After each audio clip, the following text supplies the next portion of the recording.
প্রিয় দর্শক, আসসালামু আলাইকুম। কথা বলতে চাই, গতকাল ঢাকায় যে বিমান দুর্ঘটনা ঘটলো, মানে যে ধরনের যুদ্ধ বিমানটা দুর্ঘটনা ঘটলো, প্রশিক্ষণ বিমানটা দুর্ঘটনায় পরিণত হলো এবং এতে প্রায় 25 জনের মধ্যে শিশু মারা গিয়েছে এবং পাইলট সহ মারা গেছে।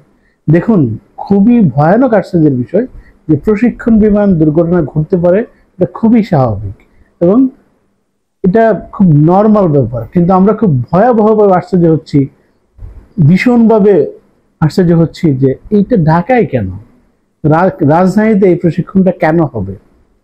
বাংলাদেশ হচ্ছে পৃথিবীর দ্বিতীয় ঘনবসতিপূর্ণ শহর হচ্ছে ঢাকা।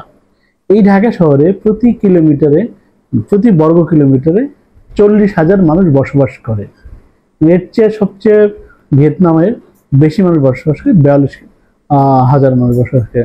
মুম্বাইতেও তো 29,000 মানুষ বসবাস করে প্রতি বর্গ কিলোমিটার। দেখুন, এই ঘনবসতিপূর্ণ এলাকায় এরকম একটা জায়গায় যদি এরকম যুদ্ধ বিমান প্রশিক্ষণ নেয়, আমরা খুবই আশ্চর্য হচ্ছি যে কিভাবে সম্ভব।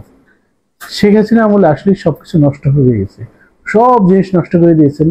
সামরিক বাহিনীর যত স্থাপনা আছে, এই যে ক্যান্টনমেন্ট, নৌবাহিনীর প্রধানের অফিস, বিমান বাহিনীর প্রধানের অফিস, হ্যাঁ, বিমান বাহিনী, নৌবাহিনী, সেনাবাহিনীর প্রধানের একটা অফিস থাকবে।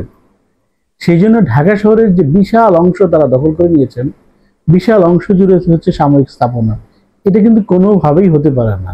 কারণ পাকিস্তানে আছে হচ্ছে এটা ক্যান্টনমেন্ট নগরী আছে। এরকম করলে ভালো হতো যে একটা নতুন জায়গায় ক্যান্টনমেন্ট তৈরি হবে, সেই এলাকায় মানুষজন যাবে, একটা সভ্যতা গড়ে উঠবে, ওখানে একটা শহর গড়ে উঠবে। এটা না হওয়া উচিত। ঢাকা শহর হচ্ছে 400 বছর আগের একটা পুরনো শহর। এই শহরে সেনাবাহিনীর হেডকোয়ার্টার, নৌবাহিনীর হেডকোয়ার্টার, বিমান বাহিনীর হেডকোয়ার্টার এবং তাদের প্রশিক্ষণ যত এই শহরেই অনুষ্ঠিত হয়। ছোট্ট একটা শহর, এটা কি যে একটা অবস্থা। ইভেন ঢাকা শহরে আমরা যদি নর্মালি উত্তর দক্ষিণ যাতায়াত করি বা ক্যান্টনমেন্টের মাঝখান দিয়ে পূর্ব পশ্চিম যাতায়াত করি, এই জন্য মানুষকে কত প্রতিবন্ধকতা পোহাতে হয়, আনবিলিভেবল। কারণ হচ্ছে সেনা সদরের নিরাপত্তার একটা বিষয় আছে। ফলে খুবই বিষয়টা হচ্ছে অবৈজ্ঞানিকভাবে, খুবই আধুনিকতাহীন একটা চিন্তা ভাবনার ফসল হচ্ছে এই ঢাকা শহরের মধ্যে এত সামরিক স্থাপনা।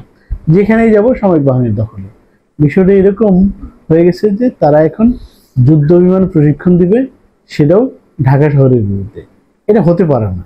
এবং এই দায় মনে করি, আমি বিশ্বাস করি এই দায় হচ্ছে যারা এই প্রশিক্ষণটা করেছেন ঢাকার ভিতরে, সিটির ভিতরে, তাদের। দেখুন, এই যে শিশুরা মারা গেছে এই অল্প বয়সে, এদের মধ্যে তো কত বড় প্রতিভা লুকিয়ে রয়েছে। এরা হয়তো কেউ সেনাপ্রধান হতে পারতো, কেউ পুলিশ প্রধান হতে পারতো, কেউ নোবেল পাইতো, কেউ আইনস্টাইন হতে পারতো। আমরা তো জানি না। আমরা যে এই শিশুদেরকে হারালাম, তাদেরকে আর কখনো ফিরে পাবো? কোনোভাবেই সম্ভব না। এই অপূরণীয় ক্ষতিটা কোনোভাবেই পোষানো সম্ভব না। ফলে যারা এই চিন্তাটা করেছেন, অদূরদর্শী চিন্তা করেছেন যে ঢাকায় রাজধানীতে ঘনবসতিপূর্ণ একটা শহরে তাদের বিমান প্রশিক্ষণ হবে, যুদ্ধ বিমান প্রশিক্ষণ হবে, এটা হতেই পারে না, মেনে নেওয়াই যায় না, অ্যাবসার্ড।